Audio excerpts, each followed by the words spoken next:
Nous sommes de retour sur le plateau de cette info dans l'émission, c'est-à-dire bien sûr nous recevons Augustin Zinsou Baguidi, il est coach en bien-être et en intelligence financière. Intelligence financière justement, c'est le motif de cet entretien.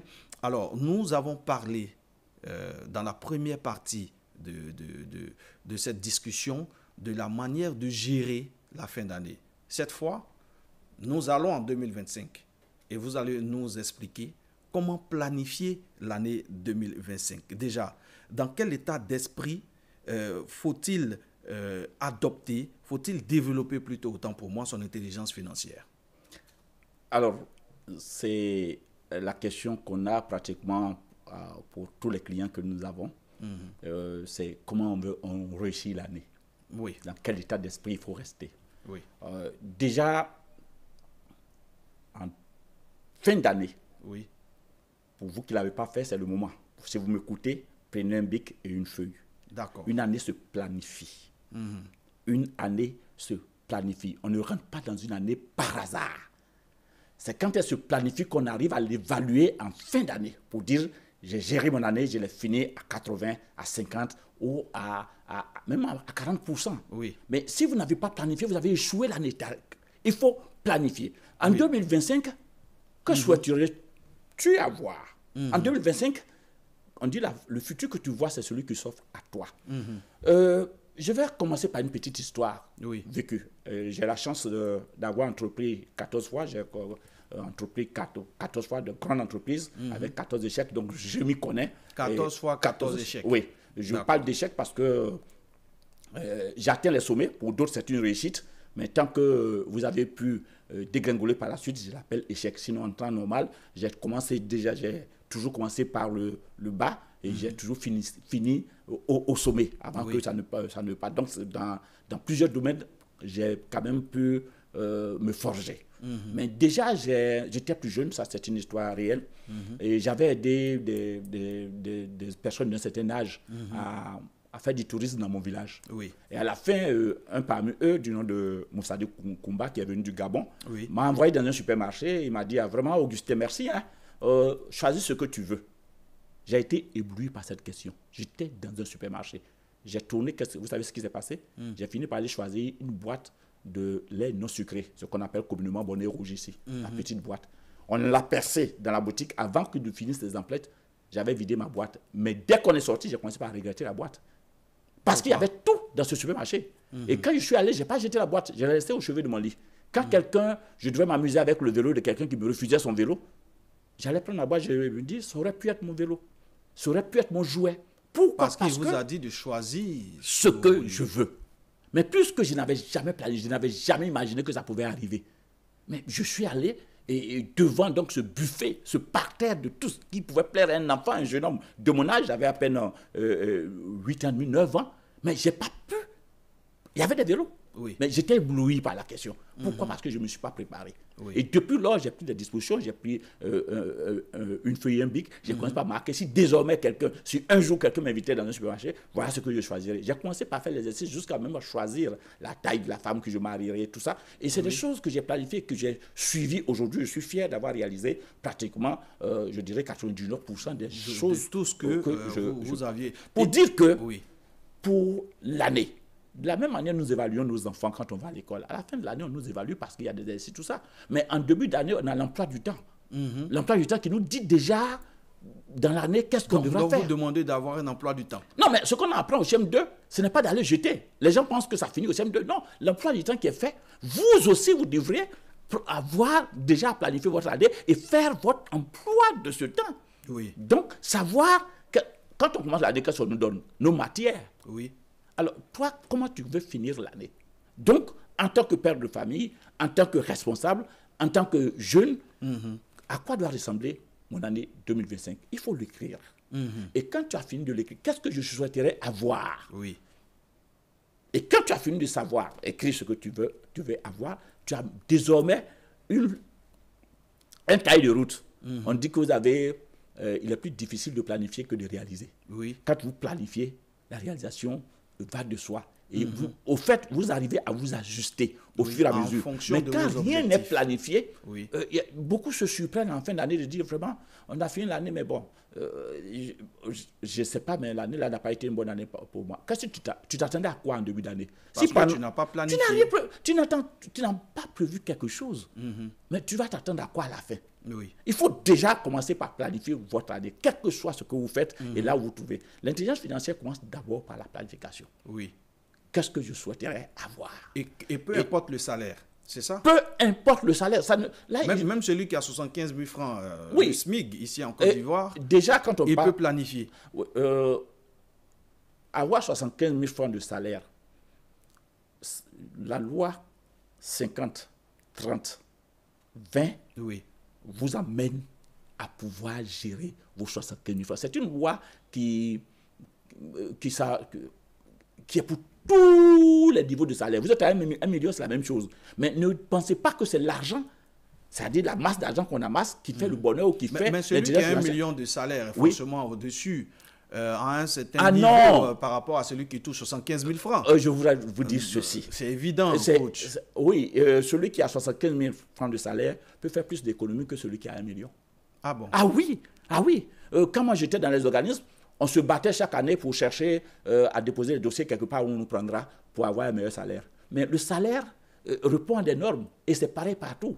Vous êtes je dirais, à 1 million de francs, votre loyer sera pratiquement autour de 200 000 francs. Quand on va prendre les charges de votre position, enlever les charges fixes, et regardez autour de vous, quand vous prenez et tout ce que vous aviez comme dépenses, mais aucun salaire n'a suffi quelqu'un.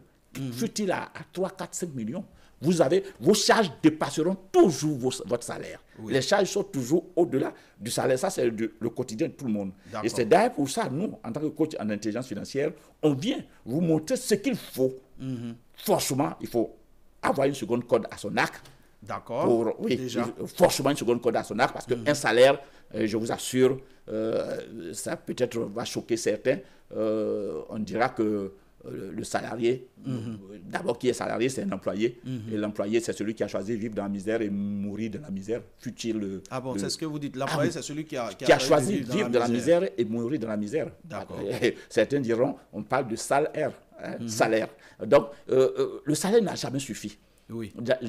N'a jamais suffi. Pour que vous puissiez être à l'aise,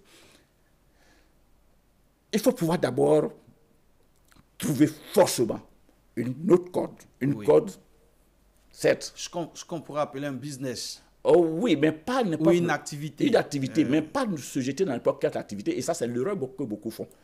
Un employé, après 3 mois, son salaire ne le suffit plus. Qu'est-ce qu'il fait? Il commence par chercher dans quoi investir. Certains vont se jeter dans le transport.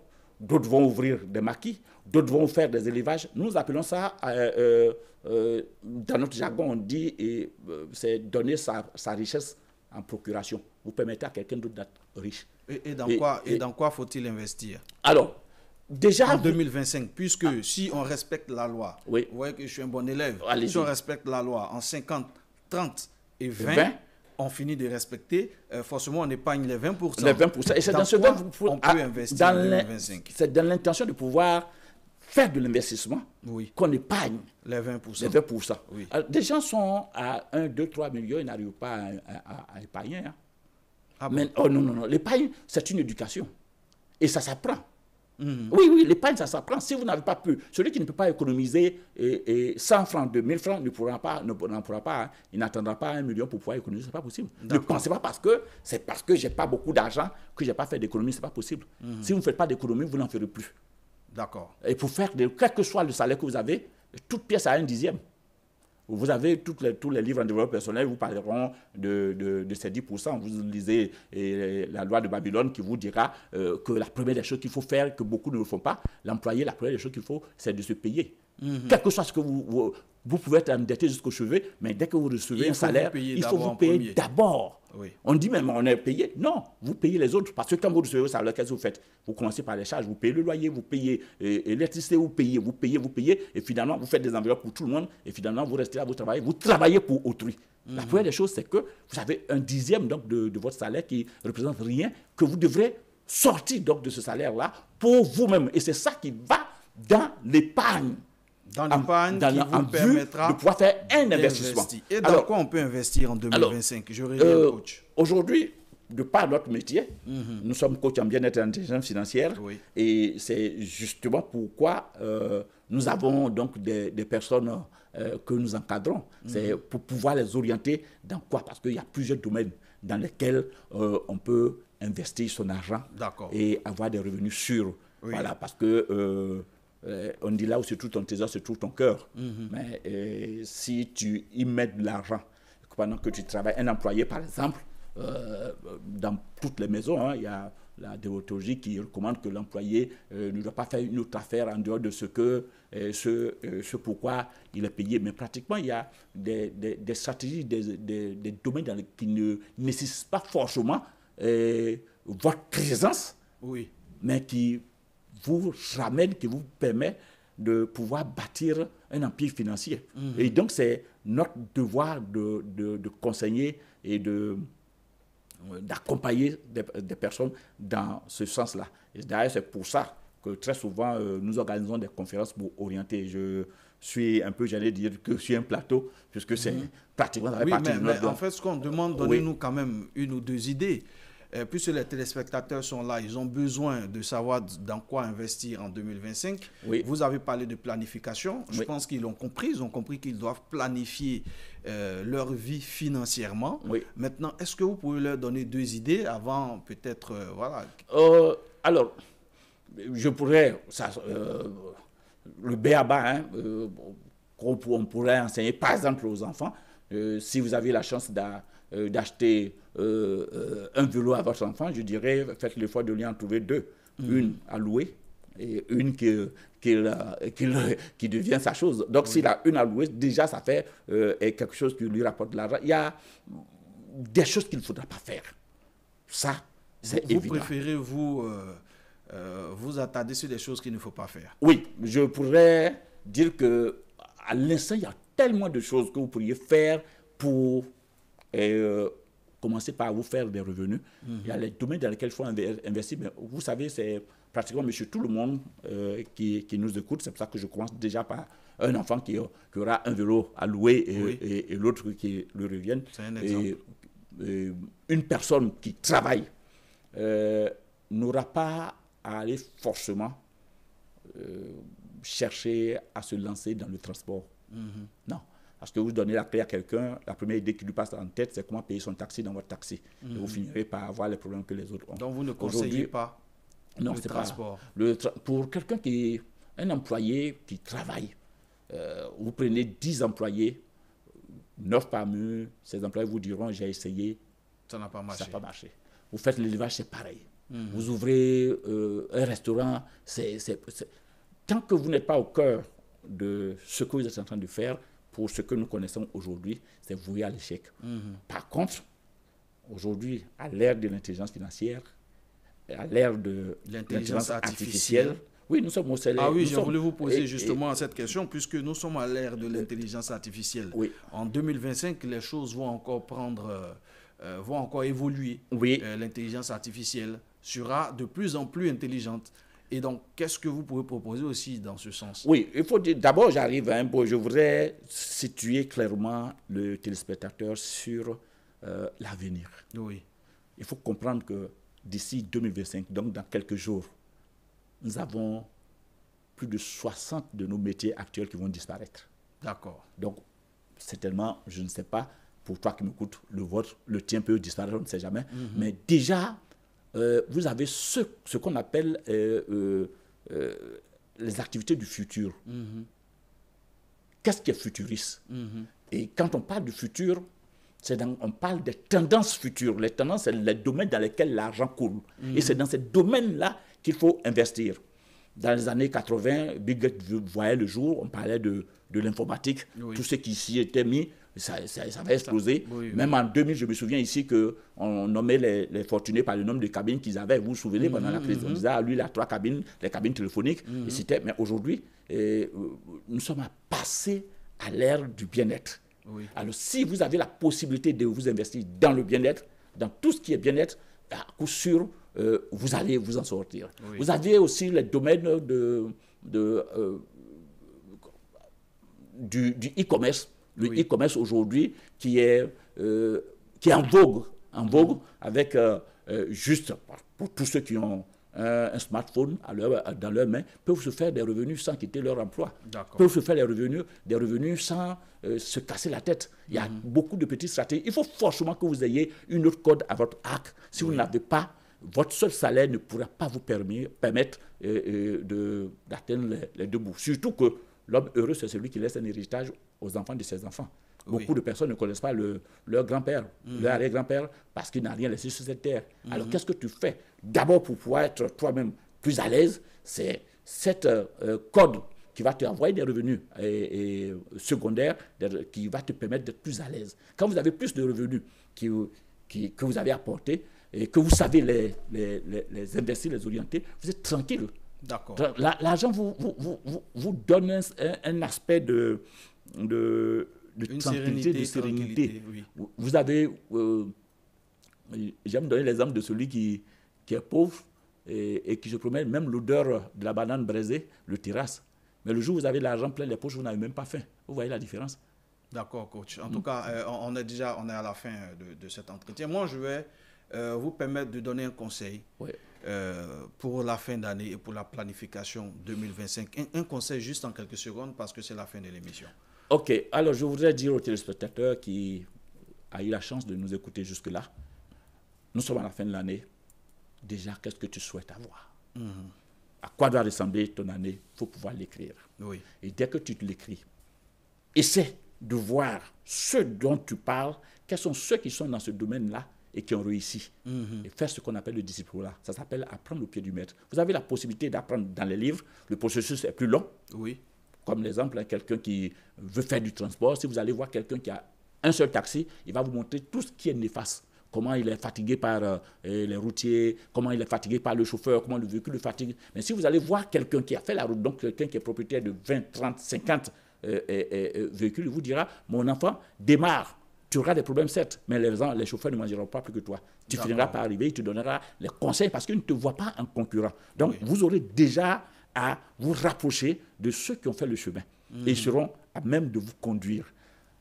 Ne faites jamais l'erreur de donner votre richesse en procuration, c'est-à-dire en confiant vos finances à quelqu'un qui ne s'y connaît pas, en demandant à être conseillé par quelqu'un qui n'a pas fait ce que vous voulez. On les appelle les ingénieurs de bistrot, des gens qui connaissent tout, mais qui n'ont jamais réalisé quoi que ce soit.